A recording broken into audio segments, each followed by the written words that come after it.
WCBI News at 6 starts now. Thank you for joining us. I'm Riley Livingston. The United States Senate voted to confirm Judge Brett Kavanaugh to the U.S. Supreme Court following a bitter partisan standoff over the controversial nomination. The only thing both sides really agree on is calling it a low moment in Senate history. CBS's Kenneth Craig has details from New York.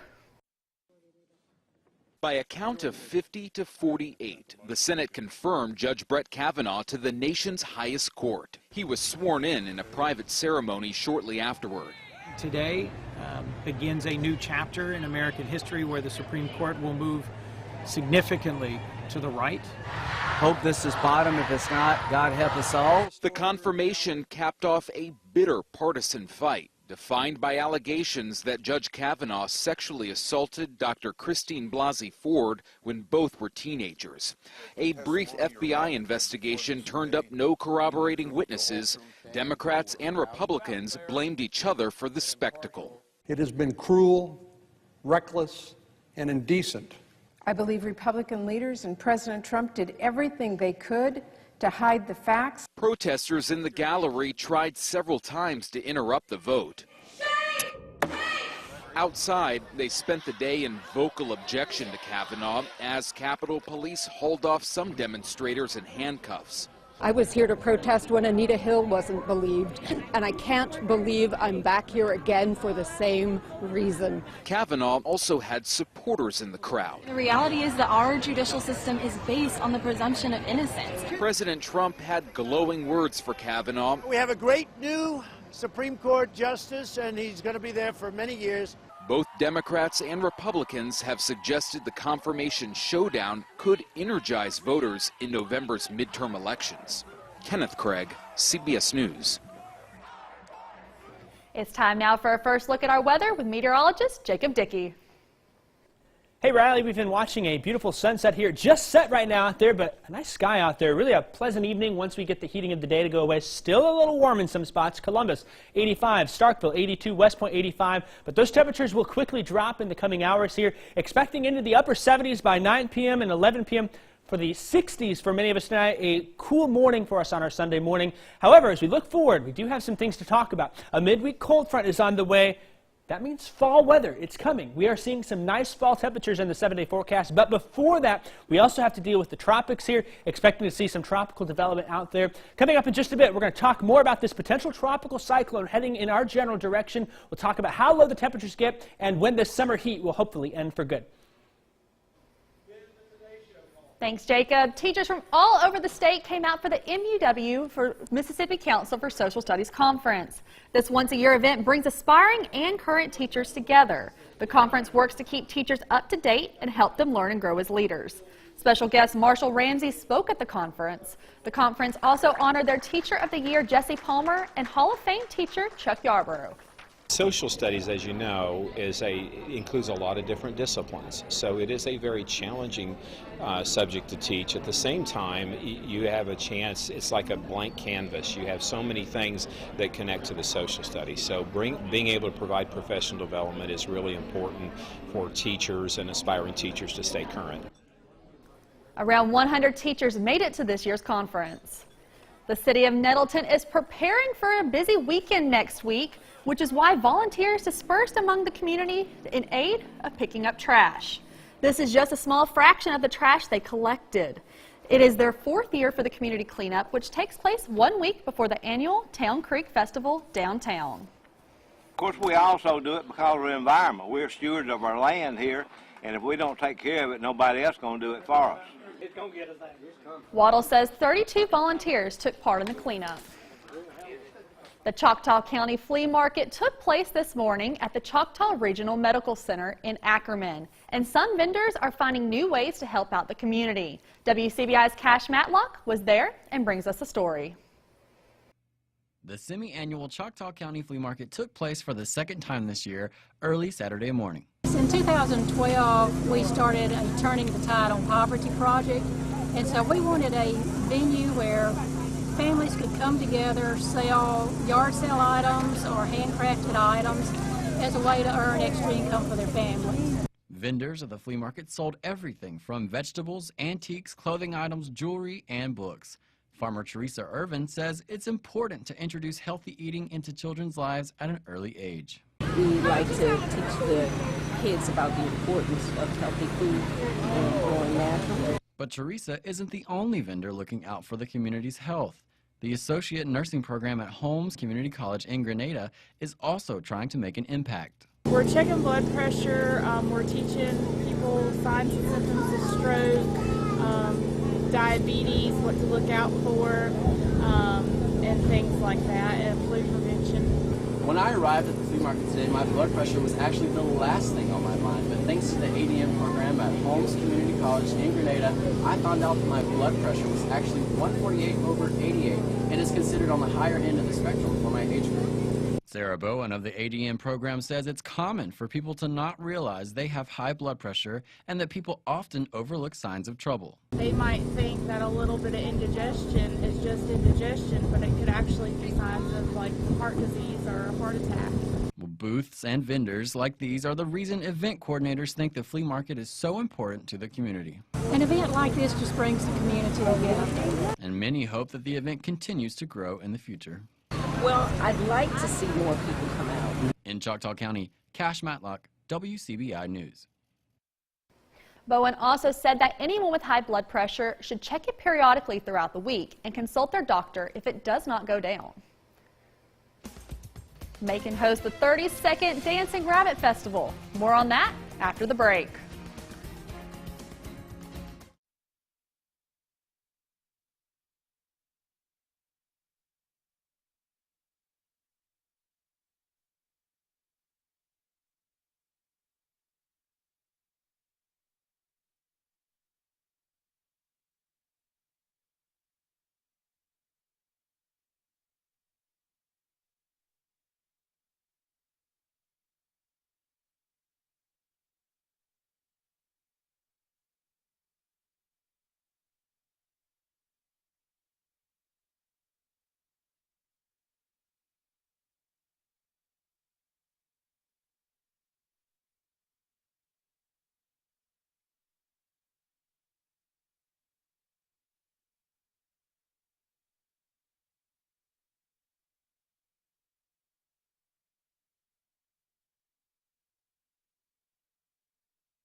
Aberdeen residents celebrated the life of one of its favorite sons this weekend. WCBI's Chad Groening has more.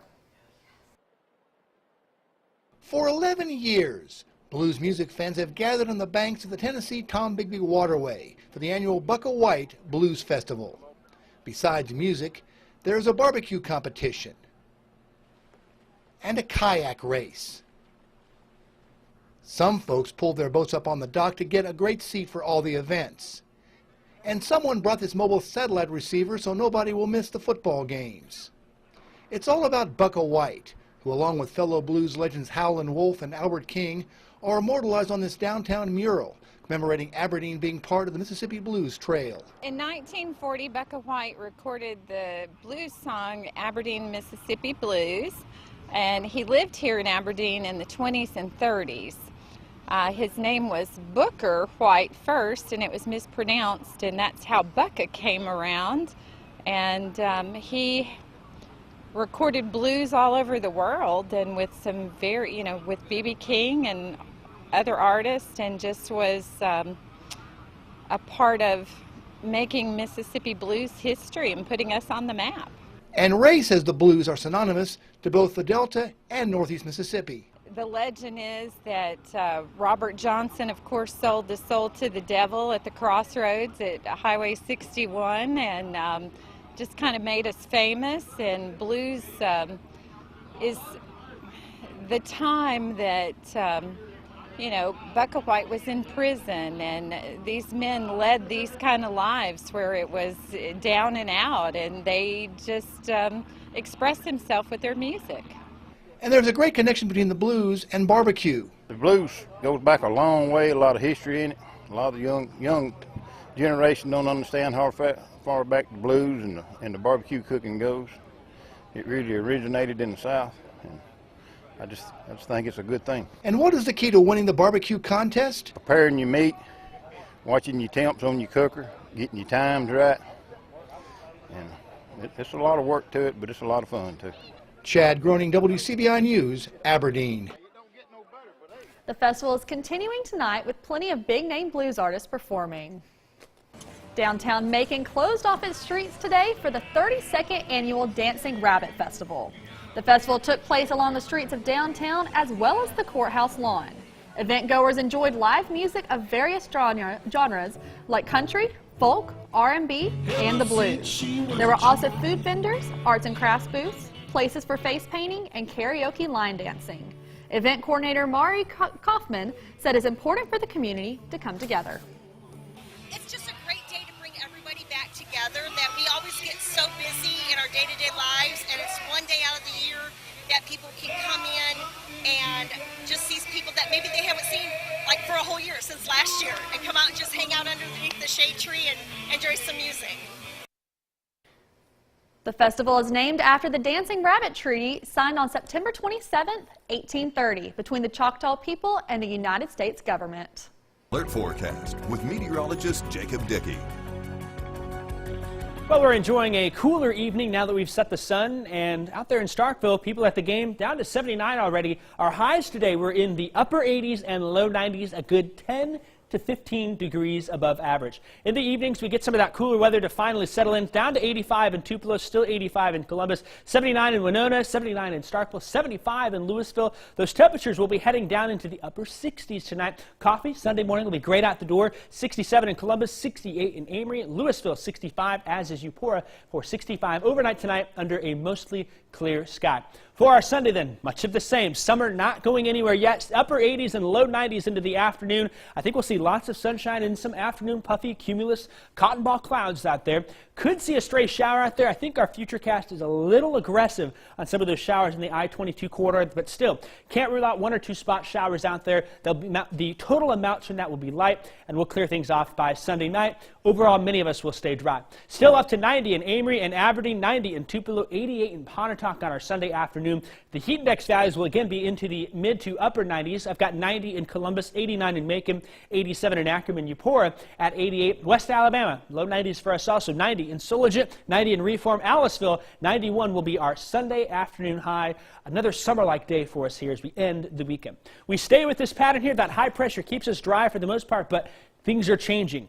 Two things are coming for us. One, we have to watch this tropical development off to our south. And two, this cold front up here will be the saving grace for some fall weather. But let's talk about the tropics first. Right now we have potential tropical cyclone 14, as they are naming it. Not quite a true tropical cyclone yet, but the forecast is there to have it be a tropical storm in the coming days here as it moves due north into the Gulf of Mexico. Plenty of warm waters, little wind shear will help it develop there, and we're likely seeing impacts Tuesday into Wednesday along the Gulf Coast from that. Here's the setup for this. As this tropical low slides off to the north, this high pressure will help to drag it north and then eventually east, but this cold front bringing some cooler fall temperatures into our way will also help us get some showers and thunderstorms. It may help to deflect it a little bit to the east. We are not out of the woods in the Mississippi Gulf Coast yet. We still are a ways away, so it is best that we continue to monitor it. As of now, the latest track here for the National Hurricane Center, the update just a few minutes ago, puts that still landfall possible between the Mississippi, Louisiana Gulf Coast over towards Tallahassee, Florida. As the storm moves into the Gulf, we'll learn more about it and be able to tell you more about its potential tracks and impacts in our area. For now, we still think we're going to get some rain out of it Tuesday night, Wednesday, and Thursday in the area. How much we get and whether it's tropical in nature, we'll have to wait and see. But Friday, Saturday into next weekend, fall coming, 70s with 50s at night. We're looking forward to that.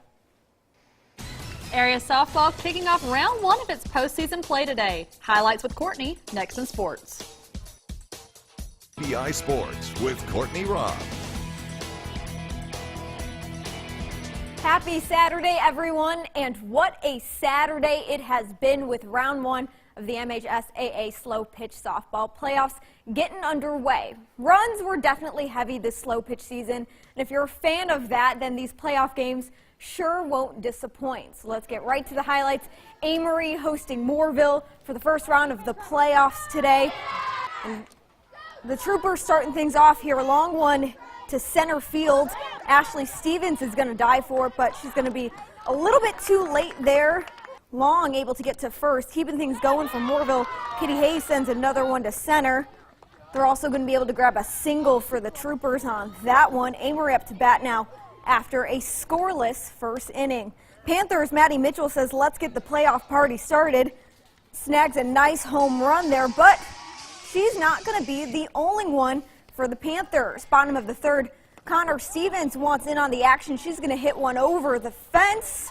It's going to bring in another Amory home run. Amory leading Moorville at the end of the third, 4-1. Panthers getting the win for game 1, 11-1. They'd also close the series out after 2 games with a 10-0 shutout against the Troopers.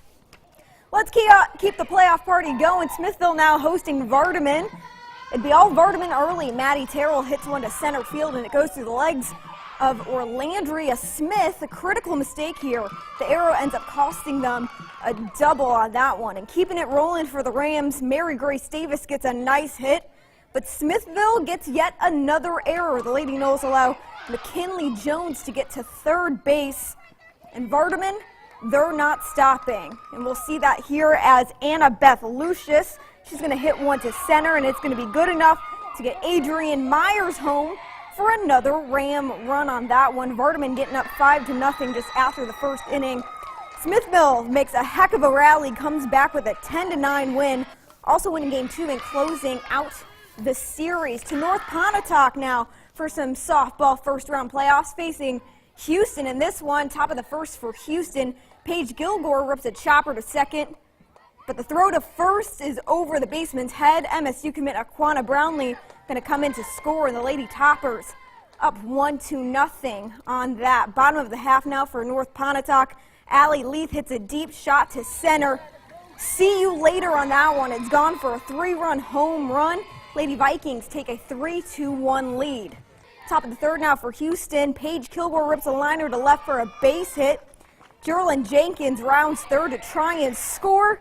She's going to get thrown out at home plate. North Pontotoc takes game 1 over Houston 9-2. And this 3-game series was wild. Houston ends up taking the game 5-2 over North Pontotoc on that one. Mississippi State hosting another SEC matchup at home today. That game is getting underway right now. It started at 6:30 against an 8th-ranked Auburn team. We've talked about this all week long, about the difficulties that we can expect during this game. With more on the matchup and expectations, we'll send it over to Sports Director Tom Ebel. Tom? Courtney, here's the scene from a couple hours ago here in Starkville as Mississippi State being welcomed by plenty of maroon and white for the dog walk as the Bulldogs prepare to take on 8th-ranked Auburn. We're approaching must-win territory for Mississippi State here in Week 6. You got 8th ranked Auburn coming to town, a top 10 team trying to get over that emotional letdown against Florida this past week. A win here would do big things for Mississippi State in terms of momentum. You go into the bye week next week, and then you've got a trip to Death Valley the following week as the Bulldogs would take on LSU.